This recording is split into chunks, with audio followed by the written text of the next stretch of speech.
الفاتحة أعوذ بالله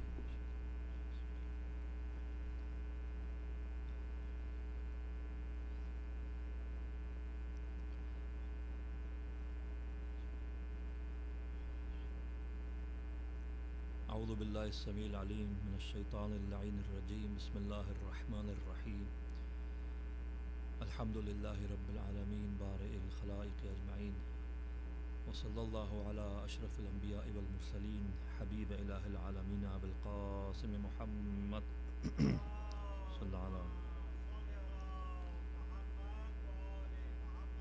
وعلى أهل بيته الطيبين الطاهرين المعصومين المظلومين الذين أذهب الله عنهم الرجس وطهرهم تطهيرا اللهم صل على محمد أما بعد فقد قال الله تبارك وتعالى في كتابه المجيد وقوله الحق وهو أصدق الصادقين أعوذ بالله من الشيطان الرجيم بسم الله الرحمن الرحيم وقال فرعون يا هامان ابن لي صرحا لعلي أبلغ أسباب السماوات فأطلع إلى إله موسى صلوات اللهم صل على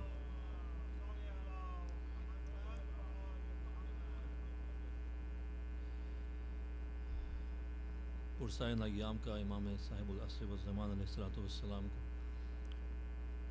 اور حضرت صاحب عزائے اس مصیبت کے ان تمام ایام کے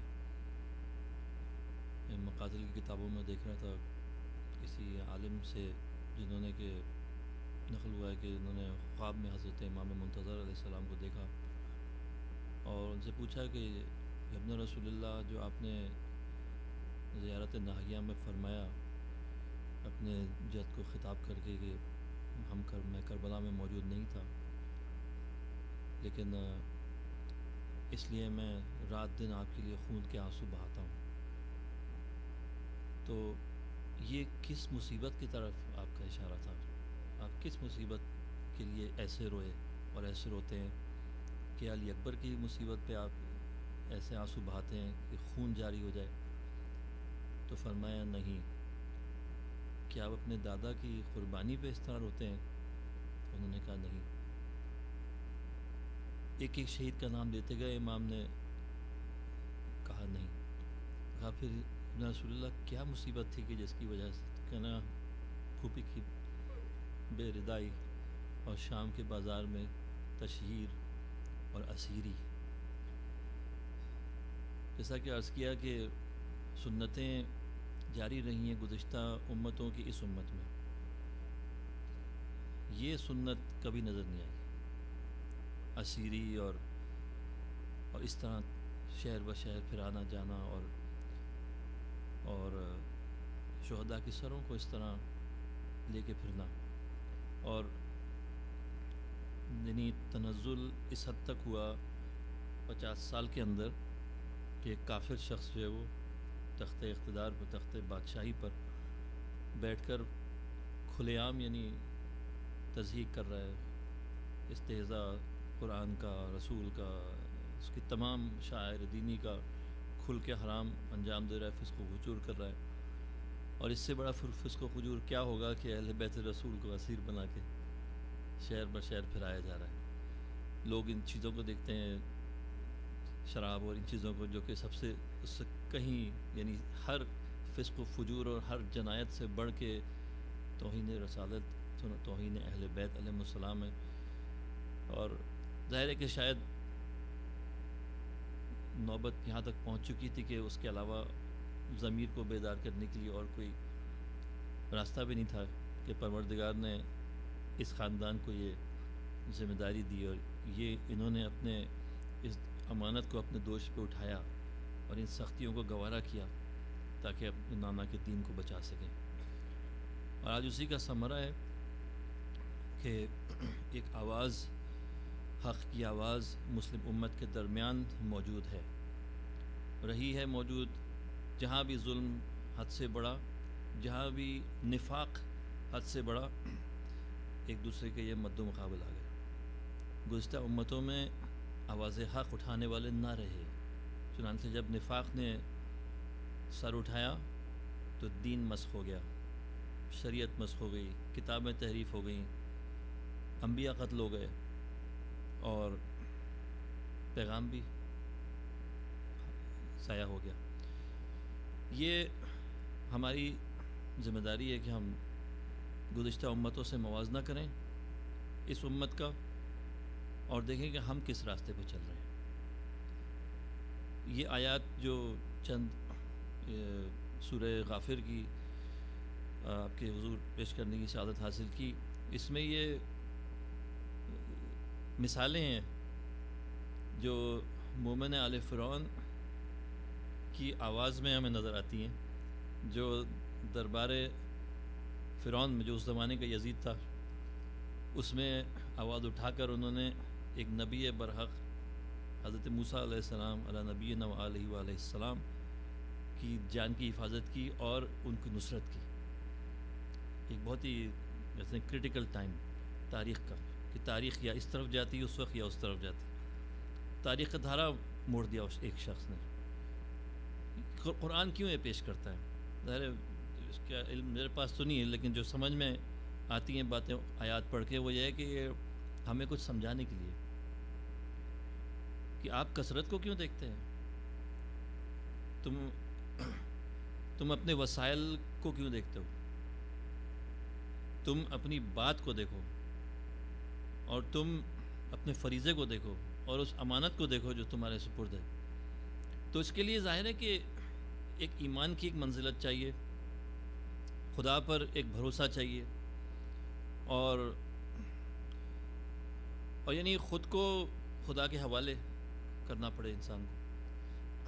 ان آیات میں جو آج تھوڑی سی جس پہ گفتگو ہوگی، اسی سلسلے کو آگے بڑھاتے ہوئے اگر یاد ہو گفتگو کل کی، اس میں آپ نے مومن آل فرعون جن کا نام تاریخ میں حزقیل بھی ملتا ہے اور یہ نہیں معلوم کتنا معتبر ہے لیکن روایت میں موجود ہے۔ روایت ہماری احادیث میں بہت ساری معلومات ان واقعات کے بارے میں جو قرآن میں سرسری طور پہ بیان ہوئے اور چنانچہ ضرورت ہے کہ اہل بیت کی احادیث سے قرآنی آیات کو بہتر سمجھا جائے۔ ایک صلوات پڑھی محمد بات محمد۔ تو فرعون نے پہلے حکم دیا قتل کا، یہ کہہ کر کہ یہ موسیٰ علیہ السلام جادوگر ہیں اور جھوٹے ہیں، کذاب، جھوٹے بھی نہیں، بہت جھوٹے۔ پھر جب انہوں نے آواز اٹھائی تو اس کا لہجہ بدلا فرعون کا، اس نے کہا کہ میرا یہ گمان ہے کہ یہ جھوٹے ہیں۔ پھر انہوں نے آواز مزید اپنی جاری رکھی، اپنی تقریر جاری رکھی مومن نے، جو کہ لوگ نہیں سمجھتے تھے کہ یہ ایمان رکھتے ہیں موسیٰ پہ۔ اب یہ مسلسل وضاحت زیادہ یعنی صراحت زیادہ ان کے لہجے میں آ رہی ہے اور زیادہ۔ پہلے اپنی قوم کا ذکر کیا، گزشتہ قوموں کا، اور پھر ڈرایا کہ اگر عذاب آ گیا تو یہ جو نعمتیں ہیں سب چلی جائیں گی، اس کے بعد پھر قیامت کی طرف گئے۔ تو جب یہاں تک پہنچے تو اب بات کا اثر، کیونکہ اب یہ حالات جو ہے، یہ جو ڈائلاگ ہو رہا ہے اس دربار میں، یہ ابتدائی دنوں کا نہیں ہے، یہ اس موقع کا نہیں ہے کہ جب حضرت موسیٰ پہلی مرتبہ شہر میں آئے تھے، دربار میں آئے تھے، بلکہ قرائن سے پتہ چلتا ہے کہ اس واقعے کے بعد کئی معجزات دکھائے حضرت موسیٰ نے اور واقعات ہوئے ایسے، جس کے بعد وہ جو ساحروں کا واقعہ بھی اس دوران ہو چکا تھا، اس کے بعد پھر یہ دربار میں دوبارہ مناظرہ ہوا جس میں کہ اس مومن آل فرعون نے آ کر، بہرحال یہ ایک نظر ہے اس واقعے کے سلسلے میں۔ لیکن جو بھی ہو حقیقت، جب انہوں نے اپنی تقریر کو جاری رکھا، بیان کو جاری رکھا نصرت حق کے لیے، تو فرعون نے بات کو موڑنے کے لیے اس کا رخ، اس نے کہا وقال فرعون، مڑا، دیکھا کہ یہ گفتگو جو ہے اس کے مفادات کے خلاف جا رہی ہے، خطرناک موڑ اختیار کر رہی ہے بقول اس۔ وقال فرعون، فرعون نے حامان کی طرف رخ کیا، یا حامان ابن لی سرحن، میرے لیے ایک مینارہ یا ایک محل تعمیر کرو جس کی اونچی چھت ہو، لعلی ابلغ الاسباب، تاکہ میں اسباب تک پہنچ سکوں۔ دیکھیے ہمارے پاس اسباب ہے نا، ہم دیکھتے ہیں جو ہمیں نظر آ رہا ہے، تو کہہ رہے ہیں میرے لیے اونچا مینار بناؤ، ٹاور بناؤ، یا کوئی ایسا محل بناؤ جس کی چھت بڑی اونچی ہو، وہاں سے میں ذرا جا کے اور اسباب تلاش کروں تاکہ میں اور دور دیکھ سکوں۔ کیا دور دیکھنے کی ضرورت ہے؟ اسباب السماوات، وہ اسباب جس سے آسمانوں میں دیکھا جا سکے، فاطلع الی الہ موسیٰ، اور وہاں تلاش کروں وہ موسیٰ کا خدا کدھر ہے۔ دیکھیے بات کو یعنی وہ کنفیوز کرنے کے لیے، یا لوگ کہاں لوگ غور و فکر کر رہے تھے آخرت اور حق اور صداقت اور یہ نبوت اور رسالت، اور یہ اس نے یہ نیا شوشہ چھوڑ دیا۔ ایک صلوات پڑھی ہوں السلام۔ یعنی وہ کہنا چاہ رہا ہے کہ مجھے تو نظر نہیں آ رہا یہ کس خدا کی بات کر رہے ہیں، ذرا مجھے کچھ بنا کے دو، میں جا کے اور کہیں اور دیکھوں، شاید کہیں اور ہوگا۔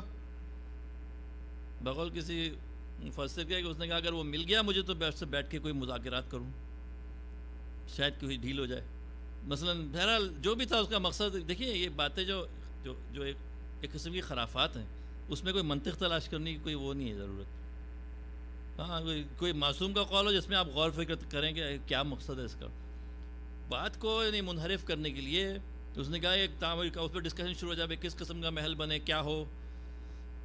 بہرحال وَإِنِّي لَأَظُنُّهُ كَاذِبًا، اب بات کو رخ موڑ کے اس نے کہا کہ اور میں تو یہ میرا گمان یہ ہے کہ یہ جھوٹ بول رہے ہیں۔ ابھی کہہ رہا تھا یقیناً جھوٹ بول رہے ہیں، ساحر کذاب، اس ایک شخص کے سٹینڈ کی وجہ سے، نصرت کی وجہ سے، اب وہ کہہ رہا ہے کہ میرا گمان یہ ہے کہ یہ جھوٹ بول رہے ہیں۔ ایک صلوات پڑھی محمد وہاں۔ دیکھیے کتنا اثر ہوتا ہے، لوگوں کی رائے کیا ہو، لوگوں کی حمایت کس کے ساتھ ہو، بڑا فرق پڑتا ہے، اور اس میں نیریٹو جو کون بلڈ کر رہا ہے، اور وہ کتنا قبول کیا جا رہا ہے عوام کی نگاہ میں۔ وَكَذَلِكَ زُيِّنَ لِفِرْعَوْنَ سُوءُ عَمَلِهِ، فرما رہے ہیں پروردگار اس طرح فرعون کو اپنا عمل جو تھا وہ اچھا نظر آیا۔ زُيِّنَ زینت، مزین ہو کے اس کی نظر جو تھی، بھئی کیا وجہ تھی ہے؟ چونکہ وہ چاہتا تھا کہ کسی قوم جو ہے مادیات کی اسیر رہے، ظواہر کو دیکھ کے فیصلہ کرے، کوئی باطن اور آخرت اور حق اور عدالت اور ایسے جو مفاہیم ہیں، یا مثلا خدا کا وجود اور جو وحی کے مضامین، ان سب کو غور کرنے کی وجہ دیکھیں کہ مال اور دنیا اور طاقت کس کی ہے اور زور کس کا چل رہا ہے، ان چیزوں کو دیکھیں کہ میں محل بناؤں گا تو میری قدرت طاقت کو دیکھے ذرا، یہ منطق کو سمجھنے کے بجائے دیکھیں میری کتنی تعمیرات ہیں، میں ٹاور کتنا بڑا بناتا ہوں، میں کتنا عظیم شان و شوکت ہے میری، سمجھ رہے ہیں؟ یہی تو ہوتی ہے نا اہل دنیا کا طریقہ، حق کے مقابلے میں یا طاقت یا شہرت یا مادی اپنی تمطراق، یہ سب چیزیں ہوتی ہیں نا جو دکھا کے وہ ظاہر کرتے ہیں کہ اپنا غلبہ کسی طرح برقرار رہے ان کا۔ ایک صلوات پڑھی محمد۔ اس کا برا عمل جو تھا اس کو خوبصورت نظر آیا۔ وَصُدَّ عَنِ السَّبِيلِ، اور وہ راستے سے روک لیا گیا فرعون، جو صحیح راستہ تھا۔ وَمَا كَيْدُ فِرْعَوْنَ إِلَّا فِي تَبَابٍ، اور یہ قید و مکر جو تھا فرعون کا یہ بیکار تھا، اس کا کوئی نتیجہ نہیں نکلنا تھا۔ دیکھیے اب یہ بات کو اس نے کس طرف موڑا، لیکن یہ مومن ہے فرعون۔ اب دیکھیے قرآن کیا کہہ رہا ہے، کس طرح مدح سرائی ہو رہی ہے ایک انسان کی، کہ وہ جو مومن آل فرعون تھا وہ اس میں نہیں آیا فریب میں، اس نے اپنی بات کو جاری رکھا۔ وقال الذی آمن، اور جو ایمان لے آیا تھا اس نے کہا اے قوم، یا قوم اتبعون، میری پیروی کرو۔ سن رہے ہیں آپ بات کو؟ کتنا بھروسہ ہے خدا پہ اس شخص، کتنا یقین ہے اپنے مقصد پہ اس شخص کو۔ کوئی یہ تو نہیں کہہ رہا تھا کہ یہ نبی ہے یا معصوم ہے، یہ تو ایک نبی کی نصرت کے لیے کھڑا ہوا تھا۔ اب باقاعدہ بلا واسطہ فرعون سے مقابلہ ہو رہا ہے اس کا، سب کے سامنے فرعون کے مقابلے میں کھڑا ہو گیا۔ اب یہ وزیر فرعون، یہ جو خزائن فرعون ان کا تھا، وہ مسند تھی، جو بھی تھا۔ دیکھیے یہ اب اس حد تک اس بات کا پہنچنا، قال الذی آمن یا قوم، اے قوم میری پیروی کرو، عہدکم، وہ کہہ رہا تھا میں بات صرف میری ہے اور میں صحیح راستہ تمہیں دکھاؤں گا، فرعون کہہ رہا تھا، اور یہ کہہ رہے ہیں قوم کہ تم میری پیروی کرو، میرے پیچھے عہدکم، میں تمہاری ہدایت کروں گا صحیح راستے پر، سبیل الرشاد۔ یا قوم انما هذه الحیات الدنیا متاع، اے لوگوں یہ میرے لوگوں، اے میری قوم، یہ دنیا تو بس ایک وسیلہ ہے، ایک سبب ہے. متاع کہتے ہیں جیسے متاع تجارت ہوتا ہے، تو متاع آخرت دنیا ایک متاع آخرت ہے. اگر استعمال کی جائے تو آخرت کا ایک سرمایہ بن سکتا ہے، ورنہ اس دنیا کی کوئی بھی قیمت نہیں ہے. اگر آخرت کے لیے کچھ نہ کیا جائے اس دنیا کی کوئی حیثیت ہی نہیں ہے. انما هذه الحیات الدنیا متاع، ایک وسیلہ ہے جس سے انسان اپنی آخرت چاہے تو بنا لے. وَإِنَّ الْآخِرَةَ هِيَ دَارُ الْقَرَارِ، اور صرف بے شک آخرت ہی ہے جو رہنے کا ٹھکانہ ہے، جو قرار ہے جس کو حاصل، جو مسلسل باقی رہنے والی ایک حقیقت ہے، حقیقت دائمی ہے. ایک صلوات پڑھی مولا صلی اللہ علیہ وسلم. من عمل سیئۃ فلا یجزا الا مثلها، جو برا کرے، سیئہ جو کہتے ہیں وہ جو تکلیف پہنچانے والا کام ہے. سوء کہتے ہیں برائی کو، سیئہ کہتے ہیں جو برائی پیدا کرے جو چیز. من عمل سیئۃ، ایسا عمل کرے کوئی شخص جو سیئہ ہو، جس سے برائی پھیلے، یعنی تکلیف ہو یا ظلم ہو، فلا یجزا الا مثلها، تو اس کا صلہ بھی اس کو برائی کی صورت میں ملے گا. ومن عمل صالحا، اور جو نیک کرے، جو صالح کہتے ہیں وہ کام جو اللہ کی نظر میں نیک ہو، یعنی جو اللہ کے پیمانے ہیں، معیار ہیں، اللہ تعالیٰ نے اسٹینڈرڈ بنایا عمل کو قبول کرنے کا یا عمل کے صحیح ہونے کا، پورا اترے اس پر، وہ عمل صالح ہے. یعنی وہ عمل نہیں جو لوگ کہتے ہیں کہ عمل خیر ہے، عمل نیک ہے. یہ عمل صالح ایک ٹرمنالوجی ہے قرآن کی. عمل خیر نہیں کہا گیا، عمل صالح کہا گیا. صلوات پڑھی محمد وسلم. تو جو عمل صالح کرے، چاہے وہ مرد ہو یا عورت، کوئی امتیاز نہیں ہے، گورا ہو کالا ہو، جو رنگ و نسل، قوم، مشرق مغرب، شمال جنوب، کوئی بھی کسی بھی ذات سے ہو،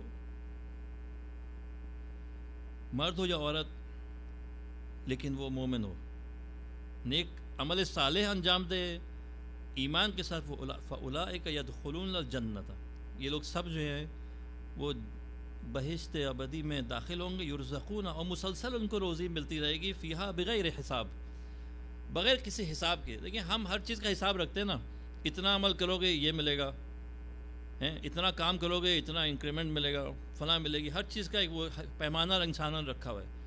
پروردگار کے حضور ایسا کوئی پیمانہ نہیں ہے. اجر 10 گنا ہو سکتا ہے، 100 گنا ہو سکتا ہے، 1000 گنا ہو سکتا ہے، 1,00,000 گنا ہو سکتا ہے. ٹھیک ہے، اس کا اس کی رحمت سے تعلق ہے.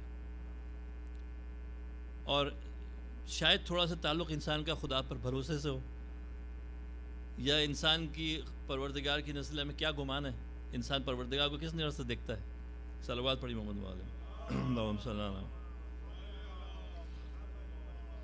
پھر کہا وَيَا قَوْمَ مَا لِي أَدْعُوكُمْ إِلَى النَّجَاةِ، اے میری قوم کیا ہے یہ کہ میں تمہیں نجات کی طرف دعوت دے رہا ہوں، وَتَدْعُونِي إِلَى النَّارِ، اور تم مجھے دوزخ کی طرف دعوت دے رہے ہو. میں تمہیں بلا رہا ہوں جنت کے راستے پہ اور تم مجھے دوزخ کی طرف دعوت دے رہے ہو. تم چاہ رہے ہو کہ میں خدا پر کفر کروں، وَأُشْرِكَ بِهِ، اور میں شریک کروں اس کے ساتھ اس چیز کو کہ جس کا مجھے اس کا کوئی علم ہی نہیں ہے. وَأَنَا أَدْعُوكُمْ إِلَى الْعَزِيزِ الْغَفَّارِ، اور میں تمہیں کس کی طرف دعوت دے رہا ہوں، ایک ایسے مقتدر بادشاہ کی جانب کی جو غفار بھی ہے. دیکھیے طاقت کے ساتھ عام طور پہ قہر و غلبہ اور ظلم ہوتا ہے. جو عزت حاصل کر لے کوئی شخص دنیا میں، کوئی فرعون بن جائے، تو اگلا قدم اس کا ظلم ہوتا ہے، بربریت ہوتی ہے، ناانصافی ہوتی ہے، حق تلفی ہوتی ہے. لیکن پروردگار کا قرآن میں یہ خاص ایک بات ہے کہ جب بھی کسی اپنی قدرت کا ذکر کیا، ساتھ فوراً اس کی رحم اور عطوفت اور رأفت اور غفاریت کا ذکر کیا ہمیشہ. صلوات پڑھی محمد اللہم صلی اللہ. یہ جو واقعہ ہے اور ایسے اور دوسرے واقعات، یہ جیسا کہ شروع میں حدیث بیان ہوگی، پیغمبر اسلام صلی اللہ علیہ وآلہ وسلم نے اللہم صلی اللہ علیہ وسلم فرمایا تھا کہ لَتَسْلُكُنَّ سُبُلَ مَنْ كَانَ قَبْلِكُمْ، تم لوگ اسی راستے پر چلو گے جس پر تم سے پہلے قومیں چلی ہیں. اور پوچھا گیا کہ کون سی قوم ہے آپ حضرت، آپ کی مراد کیا نصارہ اور یہود ہیں؟ فرمایا اور کیا. اکثر آپ کو اہل بیت کی احادیث میں ملے گا یہ واقعہ ہوا جیسا کہ وہ واقعہ تھا. مثلا مولا کائنات امیر المومنین علیہ الصلوۃ والسلام سے اللہم صلی علی محمد سلیب ابن قیس کتاب کا حوالہ دے رہا ہوں. سوال پوچھا گیا کہ آپ نے خاموشی کیوں اختیار کی 25 سال جب خلافت آپ کی غصب ہوئی تو آپ نے خاموشی کیوں اختیار کی 3 خلیفاؤں کے زمانے میں؟ تو حضرت نے فرمایا کہ میرے حبیب پیغمبر خدا نے مجھ سے فرمایا تھا کہ اے علی اگر تمہیں اپنے انصار مل جائیں تو مقابلہ کرنا، اگر نہ ملیں تو رک جانا، اپنے جان کی حفاظت کرنا اس وقت تک کہ جب تک تمہیں انصار مل جائیں جو تمہارے مددگار ہوں، تاکہ تم دین خدا اور کتاب خدا اور میری سنت کو برپا کرنے کے لیے قدم اٹھا سکو. صلوات پڑھی محمد اللہم صلی اللہ علیہ وسلم. اور فرمایا کہ بہت جلد جو ہے میرے بعد امت جو ہے وہ تمہیں چھوڑ دے گی، تمہاری بیعت نہیں کرے گی.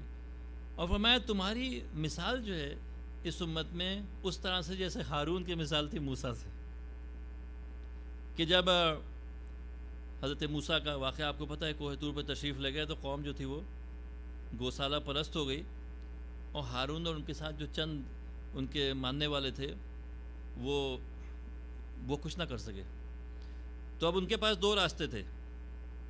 حضرت موسیٰ نے ان سے عہد لیا تھا کہ اگر میرے بعد قوم گمراہ ہونے لگے تو تم دیکھنا تمہارے ساتھ کتنے لوگ ہیں، اگر انصار ہوں تمہارے ساتھ تو مقابلہ کرنا، جنگ کرنا، اور اگر تمہارے ساتھ انصار کم ہوں تو اپنی جان کی حفاظت کرنا، قوم کو بٹنے نہیں دینا، قوم کے بٹوارے اور تفرقے سے بچانا، قوم کو بٹوارے اور تفرقے سے بچانا اور صبر کرنا. تو جب حضرت موسیٰ علیہ السلام واپس تشریف لائے اور دیکھا کہ اس بچڑے کو جو سونیری تھا سونے کا بنا ہوا، لوگ اس کی پرستش میں لگے اور جو ساتھ دوسری برائیاں تھیں، تو دیکھا تو حضرت ہارون، قرآن نے جس طرح ذکر کیا میں ان الفاظ کو نہیں بیان کر سکتا، بڑے شدت کے ساتھ ان کا غضب، غیظ و غضب حضرت موسیٰ کا جو نظر آتا ہے اس میں کہ کیوں ایسا ہوا. تو ہارون نے فرمایا کہ میں نہیں چاہتا تھا کہ آپ آئیں اور مجھ سے کہیں کہ تم نے بنی اسرائیل کو 2 فرقوں میں بانٹ دیا، اس لیے میں نے صبر کیا، اس لیے میں نے خاموشی اختیار کی اور کوشش کرتا رہا اصلاح کی جہاں ممکن ہوئی، جب تک کہ آپ تشریف لائیں تاکہ آپ قوم کو ایک ساتھ دیکھیں اور آپ اس کی اصلاح کر سکیں. صلوات پڑھی محمد والا اللہم صلی علی محمد والا.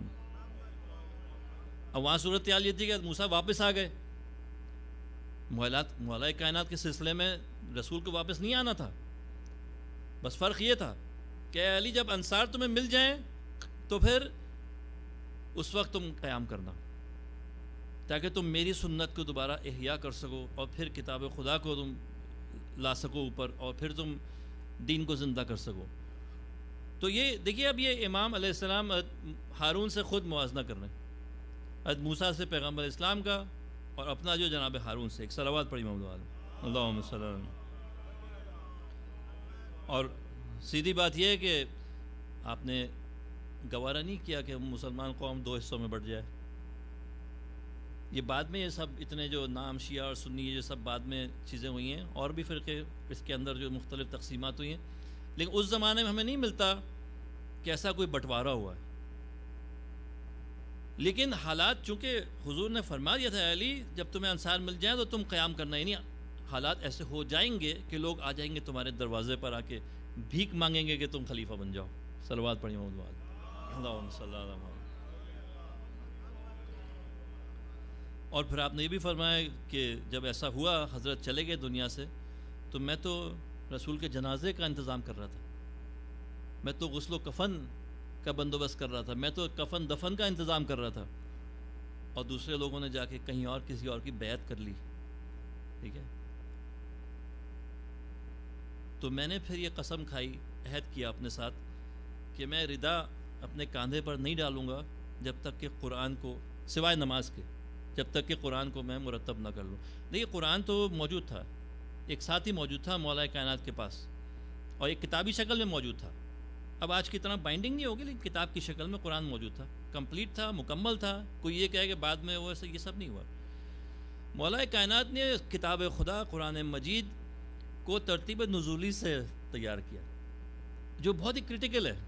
بہت ضروری ہے کہ پتہ چلے آیات کس ترتیب سے نازل ہوئیں، کیونکہ دیکھیے پہلا یہ قدم ہوتا ہے حالات کو اور واقعات کو سمجھنے کے لیے، آیت کس سلسلے میں اتری، کیوں اتری، پھر فلاں آیت جو آئی اس نے حکم کو فرض کرنا کیا پچھلے، وہ کیا حالات تھے، اور یہ کہ فلاں آیت کس کے سلسلے میں نازل ہوئی، کس کی فضیلت بیان کی گئی، یہ سب چیزیں امام علیہ الصلوۃ والسلام نے مصحف علی ابن ابی طالب علیہ الصلوۃ والسلام کی صورت میں مرتب کی۔ اللہم صلی علی محمد۔ کہ نہیں وہ ایک ریسورس ایسی ہوتی ہے امت اسلامی کے ہاتھ میں کہ جس کے بعد کوئی مسئلہ نہیں رہتا، لیکن ظاہر ہے کہ جو طبقہ حکومت پر آیا وہ گوارا نہیں کر سکتا تھا، تو آپ نے 6 مہینے میں تیار کر لیا۔ یعنی وہ خالی قرآن نہیں تھا، وہ اس میں بہت کچھ اور تھا جو کہ امام نے وہ حقائق لکھے تھے سارے، قرآن کی آیات کے سلسلے میں، واقعات، شان نزول، دوسری چیزیں سب بیان کی تھی۔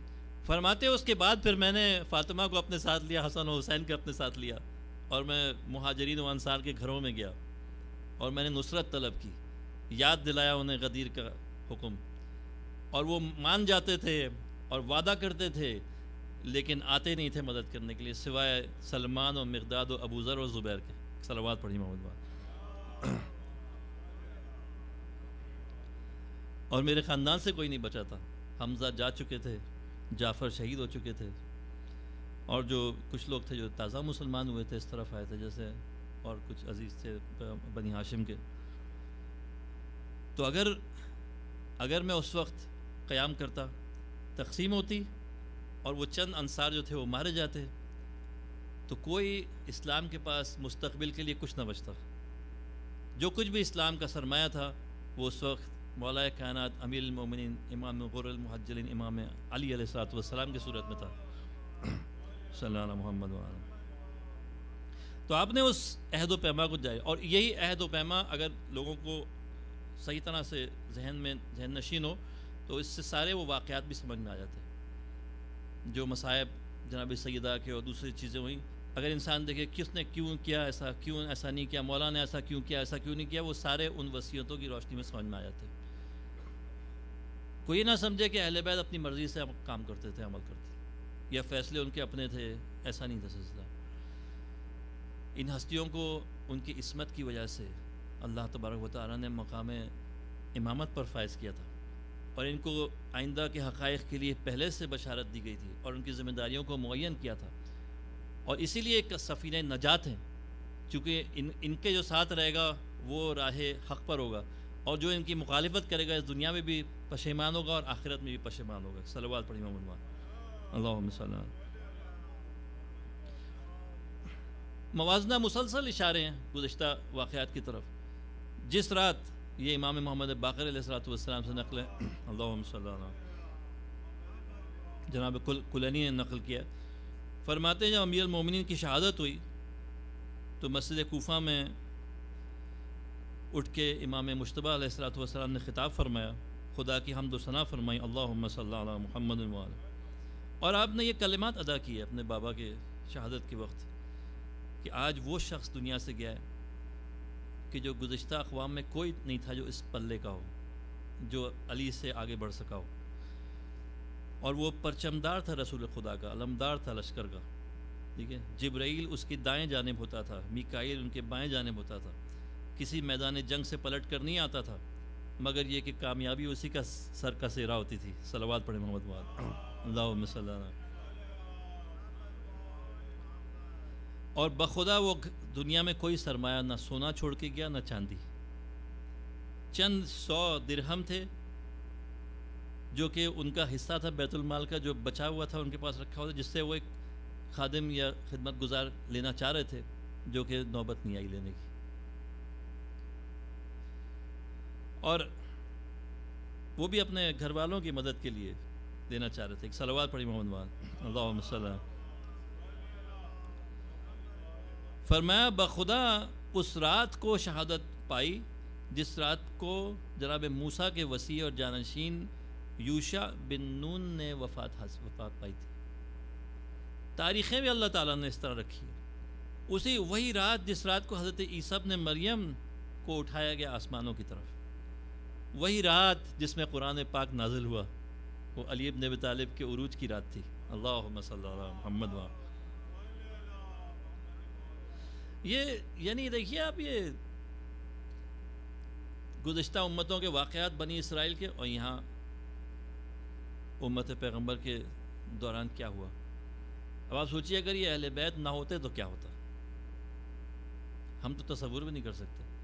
ہاں یہ ضرور ہم دیکھ رہے ہیں ہر سال کے واقعات جو اپنی زندگی میں ہو رہے ہیں، کہ اگر علی کے ماننے والے آج نہ ہوتے دنیا میں تو واقعات ہر سال کس طرف جا رہے ہیں، یہ ہم ضرور دیکھ سکتے ہیں. ہر ملک میں، پاکستان میں کیا واقعات ہو رہے ہیں ہر سال، اور کس طرح ہمارے یہ اہل حق کا جو وہاں پہ کردار ہے. ایران کے واقعات آپ دیکھ لیجئے، اگر یہ علی کے ماننے والے نہ ہوتے. عراق میں اگر علی کے ماننے والے نہ ہوتے تو عراق میں کیا حالات ہوتے. یمن میں علی کے ماننے والے نہ ہوتے تو کیا حالات ہوتے. لبنان میں اگر علی کے ماننے والے نہ ہوتے تو کیا حالات ہوتے. اور آپ اسی طرح دنیا بھر میں چلے جائیں. کون ہے جس کی آواز بلند ہوتی ہے جب قرآن جلایا جاتا ہے؟ کون ہے اس کی آواز بلند ہوتی ہے جب رسول اکرم کے سلسلے میں توہین کی جاتی ہے میڈیا پر؟ دنیا بھر میں لوگ اپنے جھگڑوں میں پڑے ہوئے. یعنی حیرت اس بات پہ ہوتی ہے کہ مسلمانوں کا خون ہو رہا ہے، ان کی جان بچانے کے لیے آگے بڑھنے کے بجائے شیعوں کی جان کے دشمن بن جاتے. ان کے بھائی فلسطینی مارے جا رہے ہیں، ان کے بھائی لیبیا میں مارے جا رہے ہیں، ان کے بھائی کشمیر میں مارے جا رہے ہیں، اور سڑکوں میں جلوس نکال رہے ہیں. جی، توہین کے الزامات کر کے، جس کی ان کے پاس کوئی دلیل نہیں، نہ قرآن سے نہ روایات سے. قرآن تو خود کہہ رہا ہے مسلمانوں کے آپس کی اختلاف، یہ اس کو مار رہے ہیں. قرآن میں خود لکھا ہے منافقین، سورہ منافقین، قرآن میں جو کچھ لکھا ہے کہ وما اکثر الناس بمؤمنین، یعنی ولو حرصت بمؤمنین، وما اکثر الناس ولو حرصت بمؤمنین. اے رسول چاہے آپ کتنا بھی چاہیں، زیادہ تر لوگ جو ہیں وہ مومن نہیں ہیں. یعنی زیادہ تر لوگ جو ہیں ایمان نہیں لائیں گے، چاہے آپ کچھ بھی کر لیں، کتنا بھی حریص ہوں آپ، کتنا بھی دل دکھے آپ کا، یہ لوگ ایمان لانے والے نہیں ہیں. اکثرهم بمؤمنین، اکثرهم، اکثر کے بارے میں تو کہا کہ یہ جاہل ہیں، یہ فاسق ہیں، یہ ہیں وہ ہیں، ناشکرے ہیں. تو یہ جو آج کل کے واقعات ہم نظروں سے دیکھ رہے ہیں، یہ تو کم از کم ہم چشمدید گواہ ہیں ان واقعات کے. تو اگر یہ علی والے نہ ہوتے جو یہ احادیث اہل بیت سے تمسک کر کے مسلسل حق اور عدالت کے لیے قیام کر رہے ہیں، ہر سال ہر ملک میں دنیا میں جہاں جہاں آواز اٹھتی ہے وہ کسی نہ کسی علی والے کی آواز ہوتی ہے. اگر یہ نہ ہوتے یا علی، اگر یہ واقعات ہماری نظروں کے سامنے یہ نہ ہو رہے ہوتے تو ہمیں شاید شک ہوتا ہے یہ کیوں، کس قسم کا مبالغہ ہے، یہ کیا ہے، وہ کیا ہے. اب آپ سوچیں، آپ 1400 سال پہلے چلے جائیں کہ اگر علی نہ ہوتے تو وہ سب منافقین جو جمل میں مقابلے میں آئے وہ آج کیا طاقت اختیار کر چکے ہوتے. وہ سارے منافقین جو صفین میں مولا علی کی تلوار میں کا شکار ہوئے وہ کتنے مضبوط ہو چکے ہوتے، اور ان کی تعداد کتنی ہوتی. وہ سارے خوارج نہروان میں جو مولا علی کی تیغ حق جو تھی اس کا شکار ہوئے، اگر علی کے ہاتھوں نہ مرتے تو آج تو غلبہ پوری طرح انہی کا ہوتا. کوئی صورت نہیں تھی جو اسلام کفر کے مقابلے میں کسی بھی طرح کھڑا ہو پاتا.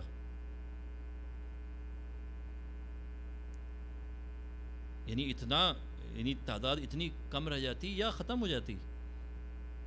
مولا علی نے ایسے وقت پہ آ کے صفائی کر دی.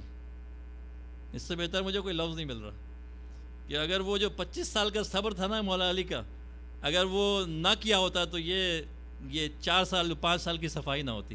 صلوات پڑھیں محمد صلی اللہ علیہ وسلم. آپ دیکھیے ایک اور مماثلت، اب بہت ساری سورسز میں یہ حدیث و واقعات موجود ہیں کہ عبداللہ ابن مسعود جو ہیں وہ کہتے ہیں کہ میں رسول اکرم صلی اللہ علیہ وسلم کے حضور حاضر ہوا اور میں نے عرض کی یا رسول اللہ آپ دنیا سے جائیں گے تو کون غسل دے گا آپ کو؟ تو حضرت نے فرمایا کہ ہر پیغمبر کا کوئی وصی ہوتا ہے جو اس کو غسل دیتا ہے. تو پوچھا کہ آپ کا یا رسول اللہ آپ کا وصی کون ہے؟ تو فرمایا علی ابن ابی طالب. تو عرض کی یا رسول اللہ وہ کتنے سال آپ کے بعد زندہ رہیں گے؟ فرمایا 30 سال. پھر فرمایا اس لیے کہ یوشع بن نون جو تھے وہ حضرت موسیٰ کے جو وصی تھے وہ بھی 30 سال زندہ رہے تھے ان کے بعد. ٹھیک ہے. اور پھر یہ عجیب بات کہی اس روایت کے مطابق، اور کئی روایت ہے اس موضوع پہ. فرمایا کہ بہت سال صبر کیا آپ نے، اور ایک وقت آیا کہ لوگ آپ کی اتباع کے لیے تیار ہو گئے. بہت سارے لوگ تیار ہو گئے، حضرت یوشع بن نون کی پیروی کرنے کے لیے تیار ہو گئے. تو اس وقت حضرت موسیٰ کی زوجہ صفورہ جو کہ حضرت شعیب کی بیٹی تھیں، کیونکہ ان کو مدین سے لے کر آئے تھے وہ ساتھ اپنے، ان کو حسد ہو گئی یوشع بن نون سے. دیکھیے آپ کو شاید پتہ ہو یہ بات کہ ہارون حالانکہ وہ ان کے بھائی تھے اور اعلان کیا تھا آپ نے، لیکن جناب ہارون کی عمر جو تھی وہ نہیں رہی باقی، وہ انتقال کر گئے تھے جناب موسیٰ کی زندگی میں. تو جو ان کے جانشین بنے جناب یوشع بنے. تو جناب یوشع کو جب اقتدار ملا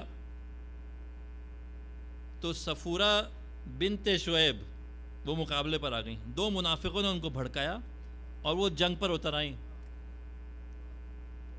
ایک صلوات پڑھی محمد صلی اللہ علیہ وسلم. اور اس کا انجام بھی یہی ہوا کہ وہ جنگ ہوئی، اور لکھتا ہے روایت کہتی ہے 1,00,000 لشکر اٹھا کے لے آئیں مقابلے پر. ادھر جناب یوشع نے لشکر پہنچایا وہاں سے جنگ پر، جنگ ہوئی بڑی زوردار اور شکست دی، بہت قتل کیے، اور جو بچے وہ بھاگے دوڑ گئے اور ان کو گرفتار کر لیا صفورہ کو. اور اس کے بعد جناب اس کے بعد یہ ہوا کہ جب یہ واقعہ ہوا تو آپ نے فرمایا کہ دیکھو اس دنیا میں تو میں تمہیں معاف کر رہا ہوں، لیکن آخرت میں نبی خدا موسیٰ کے مقابلے میں تمہیں پیش کیا جائے گا، اس دن تم جواب ان کو دینا. تو اس نے یہ کہا کہ وہ تو بڑی شرمندگی کا باعث ہوگا، خدا کرے میں کبھی زندہ نہ ہوں دوبارہ کہ میں ان کے سامنے کھڑے ہو کر ان کے اس سوال کا جواب دینے کی کوشش کروں، چونکہ میں نے ان کے حق کے خلاف اور ان کے حکم کے خلاف میں نے جنگ کی، لشکر کشی کی. اب اس سے معاملہ بڑا واضح ہو جاتا ہے. یہ مختلف روایات میں ہے کہ فرمایا کہ قرآن میں واضح حکم تھا وَقَرْنَ فِي بُيُوتِكُنَّ، پیغمبر کی زوجات پیغمبر کی بیویاں قرن فی بیوتکن، تمہیں گھر میں بیٹھنے کا حکم ہے. وَلَا تَبَرَّجْنَا تَبَرُّجَ الْجَاهِلِيَّةِ الْأُولَى، جس طرح جاہلیت کے دور میں نکلتی تھیں باہر اور جو کچھ بھی کرتی تھیں، خبردار. واضح کام تھے. جیسے یہ حکم تھا کہ پیغمبر کی زوجہ ان کے انتقال کے بعد شادی نہیں کر سکتی، اسی طرح یہ حکم تھا کہ باہر نہیں نکل سکتی. صاف قرآن کی آیت ہے. چنانچہ اللہم صلی علی محمد چنانچہ جب دوسرے خلیفہ کے زمانے میں یہ حکم ہوا کہ سب زوجات چلیں، سب مل کے حج پہ، حج یا عمرہ اس وقت مجھے حافظے میں نہیں ہے، تو اس وقت سلمہ نے انکار کیا چلنے سے. تو پریشر بہت تھا، سب چلیں، وہ تائید کے لیے خلیفہ کی. تو جناب سلمہ سے پوچھا کہ آپ کیوں نہیں جانا چاہتی؟ تو ان کا جواب یہ تھا کہ میں نے رسول سے سنا تھا کہ میری جو بیوی جو ہے گھر خانہ نشین رہے گی میرے بعد گھر میں، وہ آخرت میں میرے ساتھ ہوگی. جو باہر نہ نکلے اور حکم خدا پر عمل کرے، قیامت میں وہ میرے ساتھ ہوگی جنت میں. تو میں نہیں چاہتی رسول سے جدا ہونا آخرت میں. بڑی باتیں ہیں یہ سلمہ ایسے ہی نہیں بن گئی. ایک اور صلوات پڑھی محمد وال. حضرت سے پوچھا گیا مولا کائنات امیر المومنین علیہ الصلوۃ والسلام اللہم صلی علی محمد کہ کیا وجہ ہے کہ سارے جو مسجد میں دروازے کھلتے تھے وہ سارے بند کر دیے گئے، آپ کا دروازہ کھلا رہا. اور اعتراض قریش کا یہ تھا، اور بہت سے انصار کے جو بزرگ تھے ان کا اعتراض یہ تھا کہ سب سے جوان جو تھا اس کا دروازہ کھلا رہا، اور سارے جو عمر رسیدہ اور سینئر لوگ تھے ان کے دروازے آپ نے بند کرا دیے. تو مولانا نے ارشاد فرمایا کہ عمر سے اس کا اسلام کا اور دین کا اور حق کا کوئی تعلق نہیں.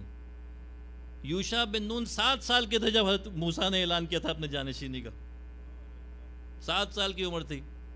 اور پھر مثالیں دی عیسیٰ علیہ السلام کی، یحییٰ علیہ السلام کی، اور دوسرے نبیوں کی جو کم سنی میں بلکہ گہوارہ مادر میں، ماں کی گود میں انہوں نے خطاب کیا، انی عبداللہ آتانی الکتاب وجعلنی نبیا. صلوات پڑھیں محمد اللہم صلی اللہ علیہ وسلم.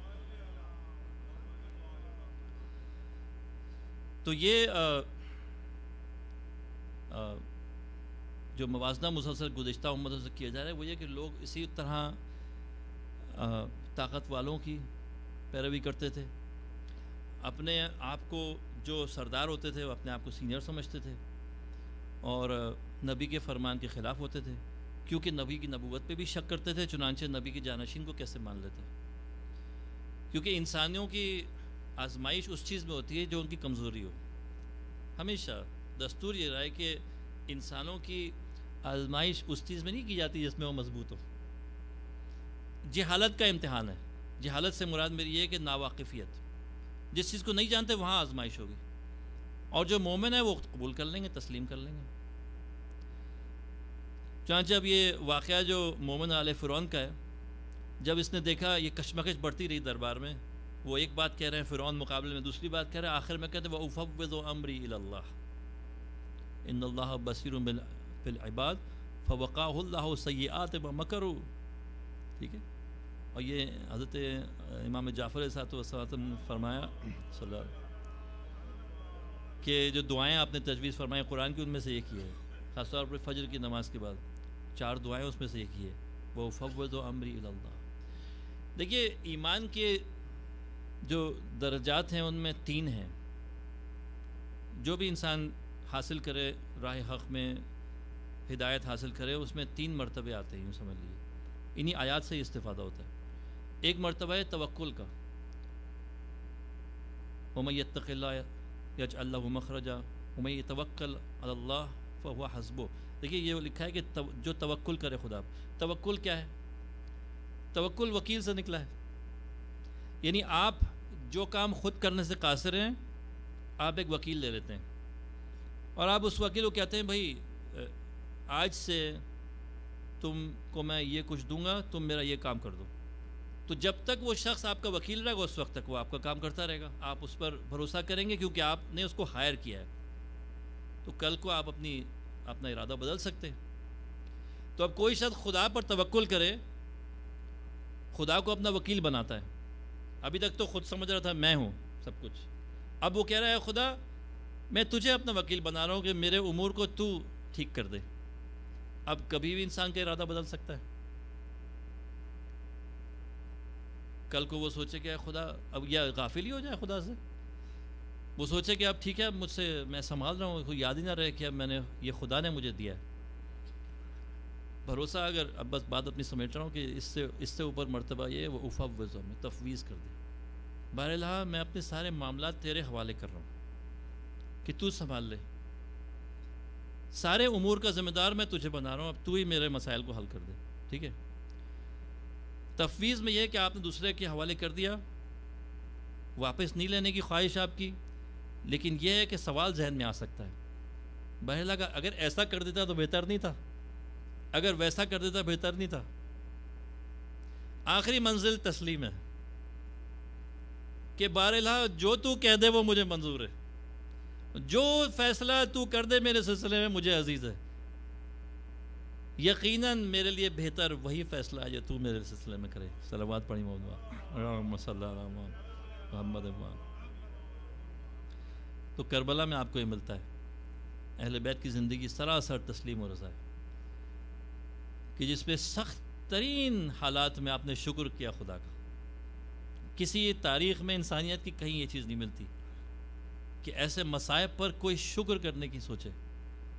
زیادہ سے زیادہ مرتبہ کسی نے حاصل کیا تو صبر کا تھا. جیسے جناب اسماعیل نے ابراہیم علیہ السلام کو فرمایا تجدنی انشاءاللہ من الصابرین. آپ اپنے وعدے پر عمل کریں، جو آپ کو حکم ہے خدا کا اس پر عمل کریں، آپ مجھے صابروں میں سے پائیں گے. لیکن یہاں امام حسین علیہ السلام جب انا للہ انا الیہ راجعون پڑھ رہے ہیں اور جناب علی اکبر سوال پوچھ رہے ہیں کہ آپ نے ان اللہ کیوں پڑھا بابا؟ فرمایا میں دیکھ رہا ہوں، میں نے چشم باطن سے دیکھا کہ یہ کوئی منادی کہہ رہا ہے کہ یہ قافلہ جا رہا ہے اور موت اس کے پیچھے آ رہی ہے۔ تو علی اکبر نے پوچھا ہے بابا کیا ہم حق پر نہیں ہیں؟ ارشاد فرمایا بے شک ہم حق پر ہیں۔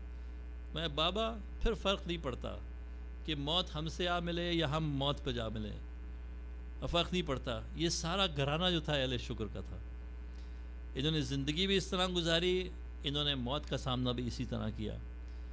چنانچہ ہنگام شہادت امام علیہ السلام کے الفاظ بھی یہی تھے، بسم اللہ باللہ وعلی ملت رسول اللہ رضاً تسلیماً و رضا۔ یہ تھی امام حسین علیہ السلام کی منزل۔ جناب زینب علیہ السلام کے بچوں کی شہادت ہوئی، آپ نے خاک کربلا پہ سر رکھا اور شکر کیا سجدے کا۔ 2 بیٹے شہید ہوئے۔ جب جنازے مقتل سے خیمہ گاہ کی طرف لائے گئے، بی بی زینب خیمے سے نکلیں، احتیاط کر رہی تھی بھائی سے نظریں چار نہ ہوں، خاموشی سے آئیں، جب بیٹوں کا جنازہ دیکھا ان کے درمیان زمین مقتل کو صاف کیا، خیمہ گاہ میں سر اپنا زمین میں رکھ دیا، اوکے با الہ تیرا شکر ادا کرتی ہوں، تیرے زینب کی قربانی قبول فرما لی تو نے۔